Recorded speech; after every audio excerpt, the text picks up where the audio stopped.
You're listening to the Book Your Dream Clients podcast, episode 32. Today's Ask Lindsay episode has a question from Jennifer, and she asks, I just cannot seem to get traffic to my blog or interaction with people on Instagram. I love this topic, and we'll get into it in a minute. You're listening to the Book Your Dream Clients podcast, where we believe business can be simple and you can use your intuition to run towards your goal. Self-made business and success coach Lindsay Maloney helps you start and scale your dream coaching business. With her step-by-step intuitive and creative guidance, you'll leave ready to put her tips into action, push your business forward, and work with your dream clients. Lindsay is here to help you get unstuck and structure your brilliance into a coaching business that's sustainable and financially exhilarating. Here's your host, Lindsay Maloney. Before we get started with this episode, I want to talk to you about my program, Standout Coaching Academy, or SOCA as everyone calls it. It's a 90-day program that's going to help you book your dream clients. And this is perfect for you if you are a coach who is ready to create, launch, or scale your coaching business. If you want to fill your calendar up with dream clients who inspire you, and you want to make an impact in the world with work that you feel called to do, I want you to enroll in SOCA. SOCA is an extremely powerful program that will take your coaching business to the next level. And I have 3 ways that you can join me right now, be a part of the 90-day program, join other like-minded women, network with them, learn the best ways that you can build your coaching business just the way that I've created and scaled mine, so you can stop having those sleepless nights with all the information overload and stop doing everything by yourself. So many coaches are struggling to get their businesses started, and I want that to stop right now. So I'm inviting you to go to standoutcoachingacademy.com, check it out, and enroll. I feel like all of us can relate to this because sometimes Instagram can get a little frustrating, and I think we need to just get over the frustration and just go with it first. I think when we put too much negative energy into something, it just keeps coming back to us. So let's just feel good. Let's feel good about Instagram first. Let's feel good about how much it has allowed us to grow our business, to communicate with people, to bring awareness to something that's really important to us, etc. Let's be grateful for all the things that Instagram has done for us. I know that sounds really ridiculous, probably to somebody who has not much invested in Instagram, but I know there are people who invest a lot of time, a lot of work and energy into this platform like I have. And so instead of being frustrated with it, I'm just going to choose to be grateful for it because it has brought a lot to my business.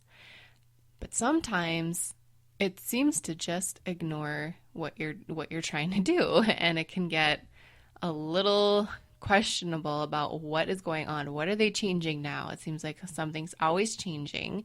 And when something's changing in the background, it feels like we are hidden in that space.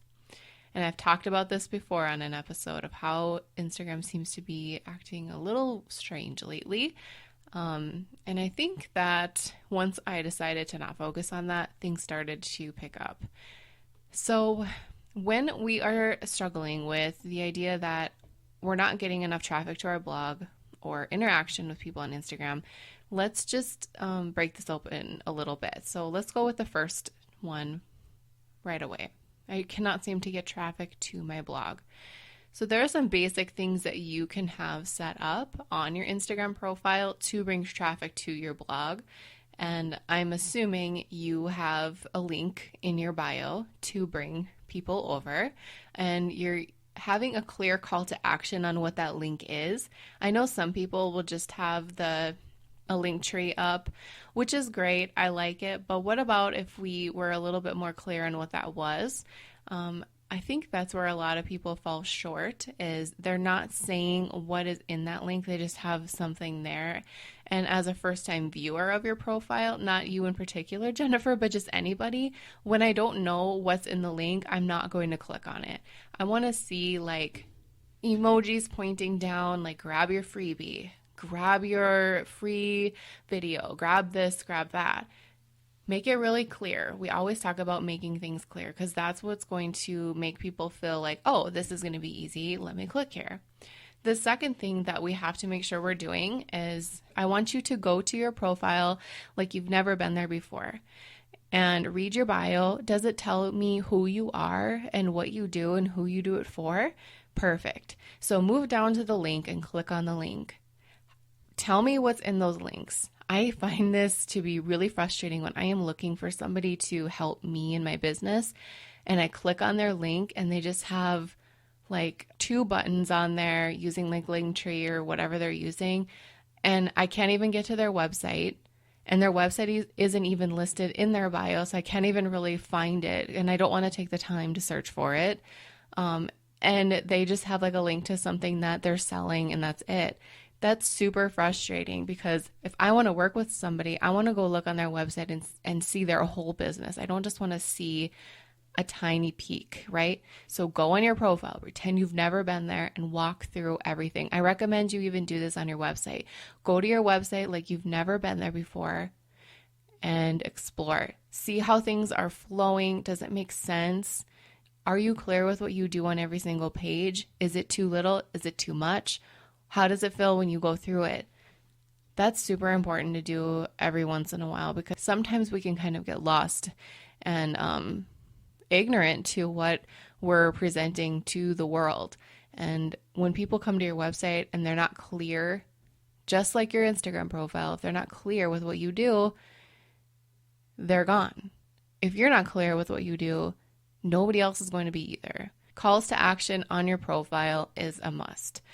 Put a call to action on there, put a link, make sure it takes them somewhere where people can do things with you. And then let it work for you. I don't use Linktree. I know there's a couple other services that you can use, but I just use my website. I use Squarespace and I created a separate page called Click. So it's my domain, lindsaymaloney.com/click. And then I have all these different buttons on that page that people can choose from when they click the link in my bio. So I don't have to worry about updating a bunch of stuff. All I have to do is update my click page.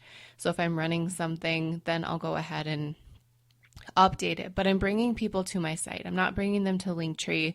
I want them to come over to my home and explore what I have to offer there. That's one of the best tips I can give you. Why don't you go ahead and create a click page on your website that people can use from your profile? Because sometimes I know like those services can go down and then you're kind of stuck and you can't bring people anywhere. So I don't know. I just like to keep everything homegrown, bring people to where everything that I have is and utilize the space that I have. And if you want an example, just again, go to my Instagram profile, Lindsay_Maloney, and then you will be able to see my click page and my call to action and how clear I am in my bio. So that is one of the most important ways we can bring traffic over to our blog or our website or our sales page or whatever. But then Jennifer also mentions that she wants to bring, she wants more interaction with people on Instagram. And sometimes this can feel a little tough. Like it feels like you're shouting in a room and nobody's listening to you. And some days are better than others for some reason. But I think the most important thing to do, no matter what business you have, is ask questions. People love to talk about themselves in a good way, and they like to share things. So if you post a picture like during the holidays of something you're doing with your family, like decorating the tree, when do you guys usually decorate for Christmas, or whatever you want to ask, and then people will start to interact with you on that post. And Instagram will see that and they'll be like, this is a real person and people are talking back and forth. Let's help her out a little bit. I believe that's how it works. In my mind, that's how it works. So asking questions is the most powerful answer that I can give you. Sometimes my posts fall short of that. And then I just notice I don't get as much interaction.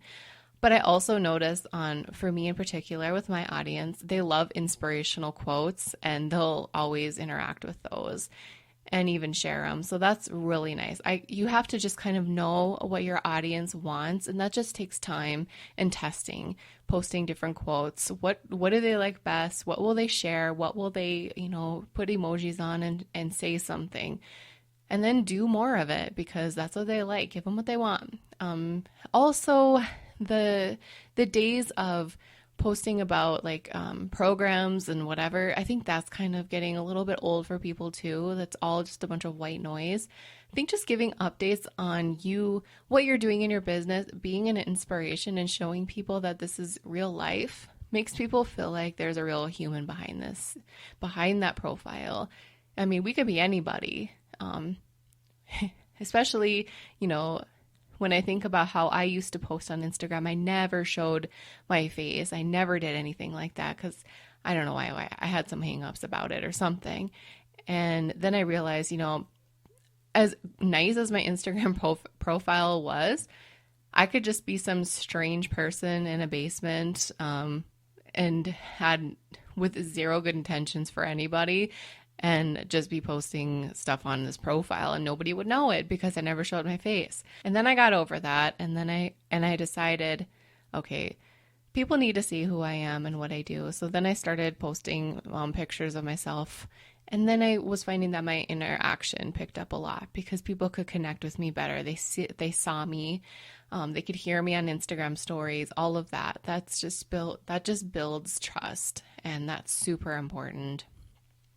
So building trust with people by sharing your life behind the scenes as much as you feel you would like to is also a really great way to create more interaction with your audience. So asking questions, being personal as much as you feel comfortable. You don't have to do what she's doing over here and what she's doing over there. Just do you and just pretend that you're posting to your best friend. And things will change as you implement this because people will start to take notice like, oh, Jennifer's just like me. And I feel comfortable posting on her posts because I do this as well. Being real, being you, accepting yourself for who you are because you're awesome and showing people how awesome you are is going to build really great connections with people. And then you're going to find that your interactions and all of the things that you've been wanting for your Instagram profile are going to start to happen. Pretty good answer, I think. And I think that applies for everything in this online business world. Show them who you are. Don't apologize for anything. Be yourself. Be your awesome self. And just keep going. Because you guys were all meant to do something. You're all listening to this because you're coaches. And coaches are amazing because they feel called to do more and help people. And we can't help people if we can't help ourselves and reveal who we are to them. That is what's going to empower people to interact with you. So if you have a question that you would like answered on an Ask Lindsay episode, be sure to DM me on Instagram and I'd be happy to answer it for you. Or you can go to my website, click the contact button and ask it there. I look forward to the next one. Thanks so much for listening. Want 10 ways for you to start booking your dream clients? I created this workbook for you because I wanted to share my best tips on how I book mine. You're not going to believe how easy these are, and I know you'll be able to take my tips and put them into action ASAP so you can start working with your dream clients. To grab the workbook for free, all you have to do is go to lindsaymaloney.com/podcast. Hey coaches, are you a member of the Book Your Dream Clients community yet? Because you should be. Just go to dreamclientcommunity.com to request free access. We do fun things like website audits, challenges, and we even have a book club. Join the free Dream Client community now, and we'll see you there. Thank you so much for listening to the Book Your Dream Clients podcast. If you want to find out more information how you can work with me, just head on over to my website, lindsaymaloney.com. You will be able to see how you can work with me privately or in a group setting. I'm all about helping you start and scale your coaching business, so I'd love to hear from you. Don't forget to subscribe to the show on iTunes and leave a rating and review. And if you want bonus points, take a screenshot of a review and tag me on your Instagram story. I'd love to see it and share it with my audience. And plus, you don't want to miss another episode.